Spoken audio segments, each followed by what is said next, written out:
Hello जी, नमस्कार। स्वागत है आप सभी का दोस्तों आज एक बहुत ही महत्वपूर्ण प्रश्न में। दोस्तों आज का जो प्रश्न है वो काफ़ी पेचीदा सा लगता है सबको, है ना। क्योंकि आज का प्रश्न दोस्तों जर्मनी एकीकरण की प्रक्रिया से है और हर किसी को ये टेंशन लगता है कि भाई जर्मन एकीकरण की प्रक्रिया तो हमको समझ में भी नहीं आई है और एग्जाम के दृष्टिकोण से देखा जाए तो बहुत महत्वपूर्ण प्रश्न है।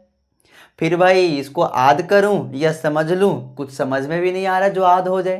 टेंशन लेने की कोई बात नहीं है, क्योंकि आज मैं आप सभी को बहुत ही बेहतरीन तरीका से और स्टेप बाय स्टेप आपको समझा दूंगा, बिल्कुल आसान तरीका से। बशर्ते आपको बिल्कुल ध्यान से वीडियो को वॉच करना है। मेरा एक ही शर्त रहता है बच्चों से कि आप आराम से देखिए, सब्र कीजिए। हर चीज बताऊंगा, बस आपको क्या करना है, सब्र करना है। और बताऊंगा ही नहीं, सीधा आपके माइंड में सेट करता जाऊंगा, बशर्ते ध्यान से देखना है। चलिए कोई देर नहीं, हम लोग शुरुआत करते हैं जी। देखिए, एक छोटी सी शायरी मैं आपके सामने प्रस्तुत करना चाहता हूं, सुन लीजिएगा। कहते हैं, यहां सब कुछ बिकता है दोस्त, रहना जरा संभल के, बेचने वाले हवा भी बेच देते हैं गुब्बारों में भर के। यहाँ सच भी बिकता है, झूठ भी बिकती है हर कहानी, तीनों लोकों में फैला है, फिर भी बिकता है बोतल में पानी। कभी फूल की तरह मत जीना मेरे दोस्त, वरना जिस दिन खिलोगे टूट कर बिखर जाओगे।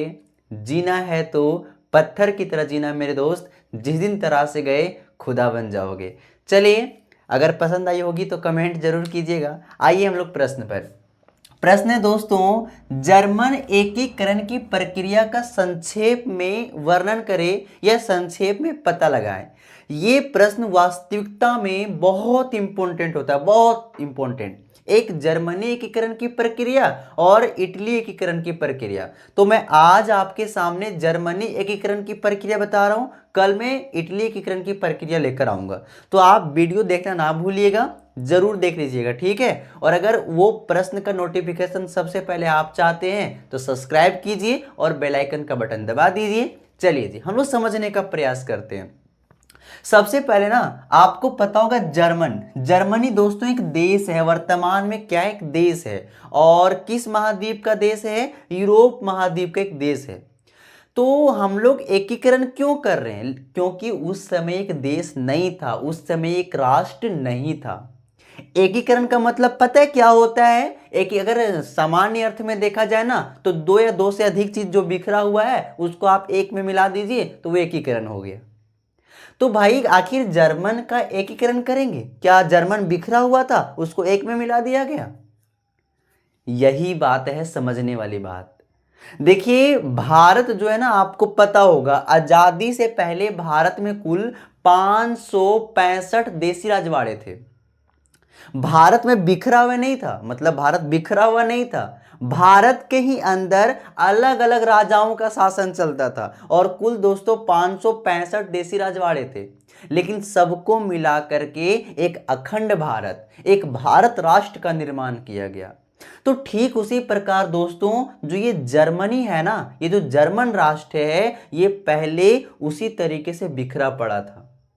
और यहां पर जर्मनी के अंदर ही अलग अलग राजाओं का शासन चलता था। हर राज्य में अलग अलग नियम थे, नाप तोल की प्रणाली अलग अलग थी, वहां की मुद्राएं अलग अलग थी, नियम कानून अलग अलग बना हुआ था। तो काफी सारी समस्याओं का सामना करना पड़ता था वहां के निवासियों को। तो लोग चाहते थे कि एक जर्मन राष्ट्र का निर्माण हो जाए, संपूर्ण जर्मन बन जाए, जो जर्मन के अंदर ही अलग अलग नियम चलता है, अलग अलग राजाओं का शासन चल रहा है, वो समाप्त हो जाए और एक जर्मन राष्ट्र का निर्माण हो। मतलब हम लोग जर्मन की एकीकरण की प्रक्रिया की बात कर रहे हैं। तो आखिर वह एकीकरण, आखिर उस जर्मन राष्ट्र का निर्माण कैसे हुआ, इसी बात को हम लोग समझने का प्रयास करते हैं। देखिए, अगर जर्मन निर्माण की बात करें, जर्मनी के एकीकरण की बात करें ना, तो पहली पहली बार जो प्रयास किया गया दोस्तों, वो कब किया गया? सन 1848 में। इस डायग्राम को आप समझते जाइए, आपको पूरी अच्छी तरीके से बात मैं आपको समझा दूंगा बहुत अच्छे से। देखिए, सबसे पहला प्रयास दोस्तों साल 1848 में किया गया था। सबसे पहला प्रयास 1848 में क्या हुआ था, क्या नहीं हुआ था, सबसे पहले हम लोग इसी बात को समझने का प्रयास करते हैं। इसी बात को देखिए, जो जर्मनी में जो मध्य वर्ग के लोग थे, जो उदारवादी भावना से प्रेरित थे, वैसे लोग दोस्तों, और जो जर्मनी के राष्ट्रीय संगठन के लोग थे, वो क्या करते हैं, वर्ष 1848 में ही, ठीक है, हम किस वर्ष की बात करें दोस्तों, 1848 में एक जर्मनी का शहर है जिसका नाम है दोस्तों फ्रैंकफर्ट शहर। क्या नाम है, फ्रैंकफर्ट। फ्रैंकफर्ट फटने के लिए मैं नहीं बोल रहा हूं, एक शहर का नाम है, और उस शहर का क्या नाम है दोस्तों, फ्रैंकफर्ट शहर। क्या नाम है, फ्रैंकफर्ट शहर। तो वर्ष 1848 में जो जर्मनी के मध्यम वर्ग के लोग थे, जिसमें वकील आ गया, शिक्षक आ गए, पढ़े लिखे लोग आ गए, व्यापारी लोग आ गए, ये और जितने सारे राजनीतिक संगठन के लोग थे, वो बड़ी संख्या में आकर कहाँ मिलते हैं, फ्रैंकफर्ट शहर में मिलते हैं। कहाँ दोस्तों, फ्रैंकफर्ट शहर। ये जो फ्रैंकफर्ट शहर है ना, जर्मनी का एक बहुत बड़ा शहर है। और अगर प्रेजेंट टाइम में बात करें तो वर्तमान समय में ये फ्रैंकफर्ट शहर दोस्तों 5वां सबसे बड़ा शहर है वर्तमान समय में जर्मनी का, ठीक है। तो आप इसको मत लिख देना, मैं एक्स्ट्रा जानकारी आपको दे दिया, आप इसको इंक्लूड नहीं करना।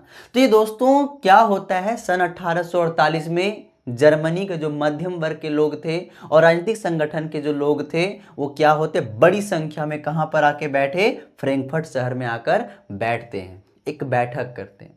और बैठक करने के बाद वो विचार विमर्श करते हैं कि हम लोग क्या करेंगे, एक राष्ट्रीय सभा का निर्माण करेंगे। किसकी दोस्तों, राष्ट्रीय सभा।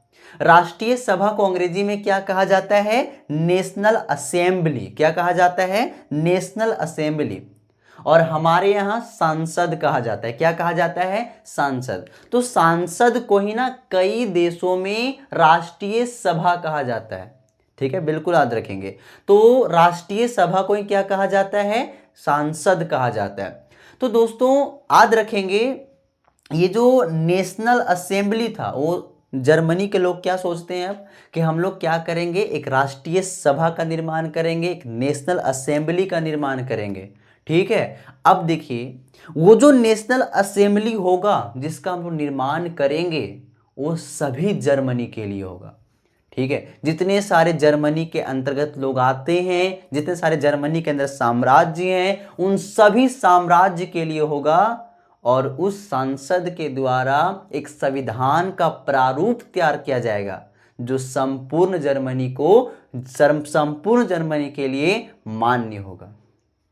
किस उद्देश्य के लिए बैठे थे दोस्तों, इनका उद्देश्य था, हम लोग क्या करेंगे, एक राष्ट्रीय सभा का निर्माण करेंगे, एक नेशनल असेंबली का निर्माण करेंगे। और वो जो नेशनल असेंबली होगा, वो सभी जर्मनी के लोगों के लिए होगा, है ना। और उसके द्वारा फिर क्या किया जाएगा दोस्तों, एक संविधान का प्रारूप तैयार किया जाएगा, और वह संविधान सभी जर्मनी के लिए होगा।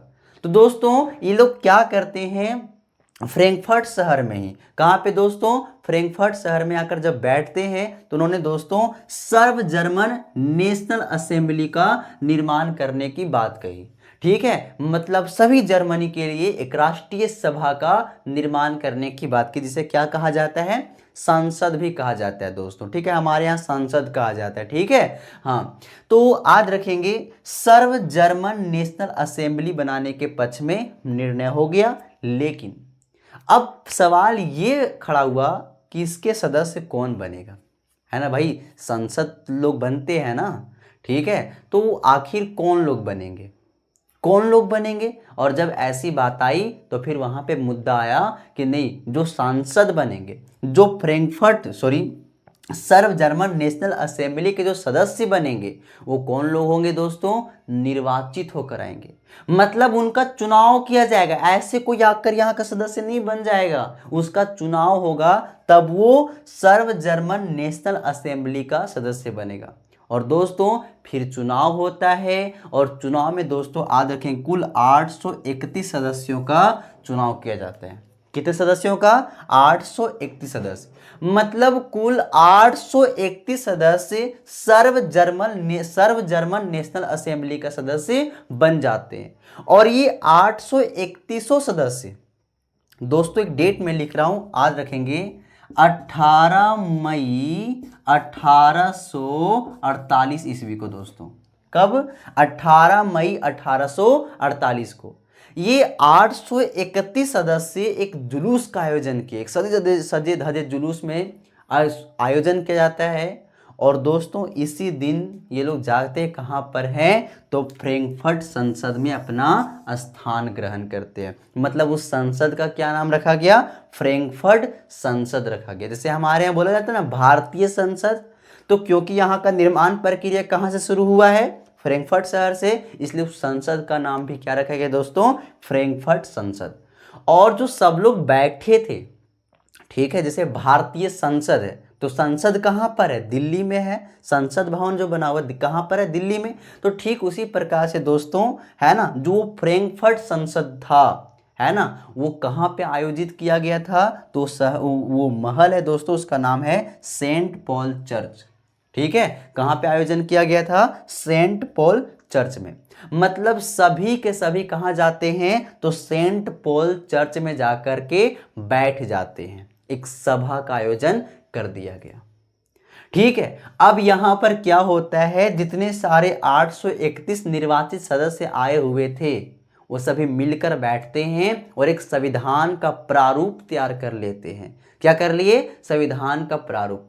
परंतु जब संविधान लागू हो जाता, मतलब ये सोच रहे हैं कि भाई हम लोग का संविधान तो प्रारूप तैयार हो गया है, हम लोग संविधान को लागू कर देंगे और एक नया जर्मन राष्ट्र का निर्माण करेंगे। तो वो जो नया जर्मन बनेगा उसके लिए कोई तो अध्यक्षता होगा, उसके लिए किसी को तो अध्यक्षता करना पड़ेगा ना, है ना। हम एक नए जर्मन का राजा चुनेंगे, शासक चुनेंगे, तो किसी को तो चुनना पड़ेगा ना। तो उस नए जर्मन की अध्यक्षता करने के लिए एक व्यक्ति को चुना गया। और बड़ी खेल अब यहीं पर होती है, सबसे बड़ी खेल अब दोस्तों यहीं पर होता है। और जिसे चुना गया वो कौन था दोस्तों? मैं नाम लिख दे रहा हूं, फ्रेडरिक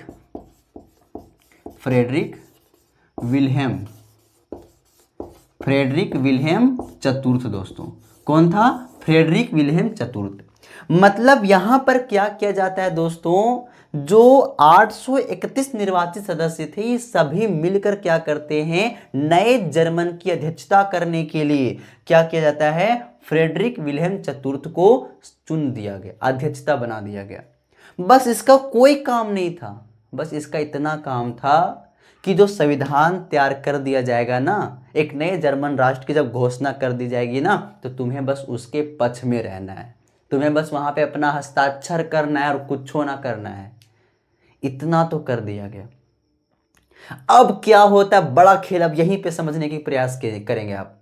होता ये है सर कि इन लोग क्या करते हैं, जब ताज पहनाने के लिए फ्रेडरिक विलियम चतुर्थ के पास जाते हैं कि भाई अब हम आपको नए नए जर्मन राष्ट्र का राजा बनाएंगे तो कम से कम आपको ताज पहनाना पड़ेगा ना, ताज जो मुकुट होता है।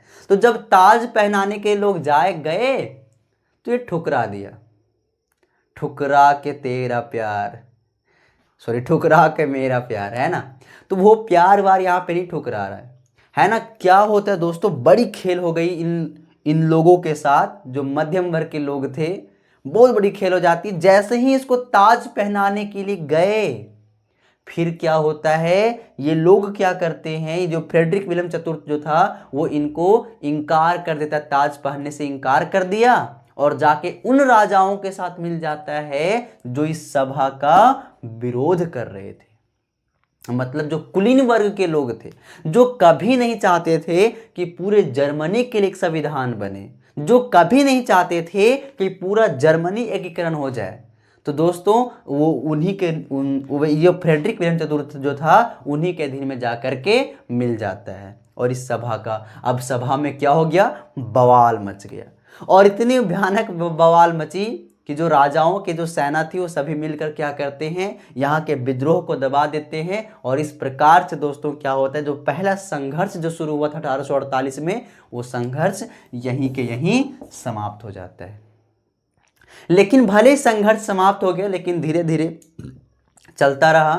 परंतु अब दोस्तों नया रूप आया, नया खेल आता है और इस पूरे जर्मनी को एकीकरण करने की जिम्मेदारी दोस्तों अब एक नया साम्राज्य ले लिया। और उस साम्राज्य का नाम है दोस्तों, मैं लिख दे रहा हूं, उस साम्राज्य का नाम है प्रसा। क्या नाम है? प्रसा। देखो जी, प्रसा, ये जो प्रसा है ना, अगर आपके पास बुक होगा तो आप खोल के देख लीजिए। जर्मनी का एक साम्राज्य उस समय हुआ करता था, ठीक है, अभी नहीं है। अभी ये कोई साम्राज्य कोई राज्य जर्मनी का नहीं है, लेकिन उस समय प्रसा जो था जर्मनी का एक बहुत बड़ा साम्राज्य था। और इतना बड़ा साम्राज्य था कि इसका विस्तार केवल जर्मनी में ही नहीं था, बल्कि वर्तमान के अलग अलग देशों में भी था। जैसे वर्तमान के रूस में, नीदरलैंड में, बेल्जियम में, ठीक है। तो इन इलाकों में भी परसा साम्राज्य का विस्तार था। मतलब देखा जाए ना तो परसा एक बहुत बड़ा साम्राज्य था जर्मनी का।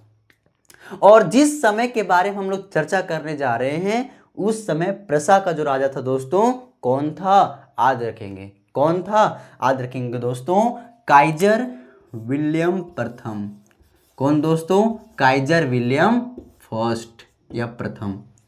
तो काइजर विलियम जो प्रथम थे, यहाँ का ये राजा हुआ करते थे, किंग था, ठीक है। और दोस्तों जो इसका प्रमुख मंत्री था, प्रसा का प्रमुख मंत्री था दोस्तों, वो कोई और नहीं, बिस्मार्क था। कौन था दोस्तों? बिस्मार्क। आप अच्छे से बिस्मार्क लिख रहे हैं, ठीक है, मैं शॉर्ट में लिख दे रहा हूँ, बिस्मार्क, ठीक है। तो ऑटो वन बिस्मार्क, इसका पूरा नाम क्या है? काइजर विलियम प्रथम और auto von Bismarck. Auto von Bismarck कौन है? तो ये प्रसा का प्रमुख मंत्री हुआ करता था। और काइजर विलियम प्रथम कौन है? तो प्रसा का राजा हुआ करता था, शासक हुआ करता था बड़े प्रसा साम्राज्य का, ठीक है। अब देखिए दोस्तों, अब ये क्या करता है, जो प्रसा था वो जर्मनी के एकीकरण करने का भूमिका ले लिया कि अब जर्मनी को पूरे एकीकृत करने का काम कौन करेंगे? हम करेंगे। क्यों? क्योंकि इसका लाभ होता, क्यों फायदा होता ना, कि एक तो इसका साम्राज्य तो बहुत बड़ा फैला हुआ ही है, और जो जर्मनी के और जो छोटे मोटे इलाके हैं जहां पर इसका शासन नहीं चलता, वो भी भाई इसके अधीन में आ जाता। इसीलिए जो प्रसा का शासक विलियम प्रथम था, अब पूरे जर्मनी को एकीकरण करने की जिम्मेवारी ले ली। और दोस्तों होता भी ये है, ठीक है। उसका जो प्रमुख मंत्री था बिस्मार्क, ये महत्वपूर्ण भूमिका निभाता है। और एक बहुत महत्वपूर्ण प्रश्न मैं अभी आपको बताने जा रहा हूं, पूरे जर्मनी एकीकरण का जो नेतृत्व करता जिसने किया, नेतृत्व करने का जो काम किया दोस्तों, वो कोई और नहीं बल्कि बिस्मार्क ने किया। इसीलिए जर्मनी एकीकरण का जनक इसे कहा जाता है, ठीक है दोस्तों। तो याद रखेंगे, जर्मनी एकीकरण का जनक किसे कहा जाता है? बिस्मार्क को। किसे कहा जाता है? बिस्मार्क को कहा जाता है, ऑटो वन बिस्मार्क को कहा जाता है, ठीक है। तो अब ये क्या करता है, अपना दिमाग रचना शुरू कर दिया, दिमाग लगाना शुरू कर दिया दोस्तों। और क्या करता है, मैं एक डेट लिख रहा हूं, डेट है दोस्तों, याद रखेंगे 1864। 1864 ये अपना संघर्ष शुरू कर दिया, जर्मनी को एकीकरण करने का काम शुरू कर देता है। और लगभग 7 साल तक ये अपना संघर्ष चलाता है। और 7 लड़ाई दोस्तों ऑस्ट्रिया, डेनमार्क और फ्रांस के साथ होता है, और लगभग तीनों को एक एक करके युद्ध में हरा देता है। और इन तीनों को युद्ध में हराने के बाद फिर क्या था, पूरे संपूर्ण जर्मनी का दोस्तों याद रखेंगे 1871 में एकीकरण कर दी जाती है। अब दोस्तों एक बैठक होता है जिसमें नए जर्मन राष्ट्र की घोषणा कर दी गई थी, परंतु उस नए जर्मन राष्ट्र का प्रत्यक्ष रूप से घोषणा करना था, ठीक है, राजा की घोषणा करना था। इसलिए एक बैठक का, एक समारोह का आयोजन किया जाता है। और वो जो समारोह आयोजन किया गया था दोस्तों, याद रखेंगे 18 जनवरी 1871 को किया गया था। कहाँ पे किया गया था दोस्तों? वर्साई में। कहाँ पे दोस्तों? वर्साई में। वर्साई कहाँ पे है? तो याद रखेंगे ये जर्मनी में नहीं है, ठीक है, भूल जाइएगा ये जर्मनी में है। सो ये वर्साई जो है जर्मनी में नहीं है सर। कहाँ पे है? तो ये फ्रांस में। फ्रांस की राजधानी जो पेरिस है ना, उसी के आसपास ये वारसाई है। तो दोस्तों वारसाई में एक महल था जिसका नाम है शीश महल। क्या है दोस्तों? शीश महल, ठीक है, शीशा महल मत लिख देना, शीश महल। और इसी शीश महल को कहा जाता है हॉल ऑफ मिरर्स। क्या कहा जाता है? Hall of mirrors. तो दोस्तों शीश महल था, और सुबह सुबह बहुत 18 जनवरी 1848 की सुबह बेहद ठंडी थी, और इसी ठंडी ठंडी सुबह में है ना, वहाँ पे बैठक का आयोजन किया गया, एक समारोह का आयोजन किया गया था, जिसमें जितने जर्मन के जितने सारे राजा थे, राजकुमार थे, सबको इन्वाइट किया जाता है। सब आते भी हैं, ठीक है, पढ़े लिखे लोगों को वहाँ पे इनवाइट किया जाता है, सब मध्यम वर्ग के लोग भी वहाँ पे आते हैं। और साथ ही साथ बिस्मार्क भी दोस्त, जिसने इसमें सबसे बड़ी भूमिका निभाई वो था। और फिर क्या होता है दोस्तों, समारोह में इस नए जर्मन राष्ट्र की प्रत्यक्ष रूप से घोषणा कर दी जाती है और नए जर्मन का शासक राजा किसे बना दिया जाता है, काइजर विलियम प्रथम को बना दी जाती है। तो दोस्तों इस प्रकार से जर्मनी एकीकरण की प्रक्रिया संपन्न हुई। उम्मीद करते हैं कि आपको जानकारी पसंद आई होगी, ये पूरा प्रश्न समझ में आया होगा, और अगर समझ में आया होगा तो एक लाइक बस कर दीजिएगा। आज के लिए बस इतना ही, फिर मिलते हैं अगले वीडियो में। अगर आपके मन में कोई प्रश्न होगा तो बता दीजिए, कमेंट कर दीजिए, मैं आपके लिए जरूर आपके प्रश्न पर वीडियो बनाऊंगा। तब तक के लिए आप सभी को बहुत बहुत धन्यवाद।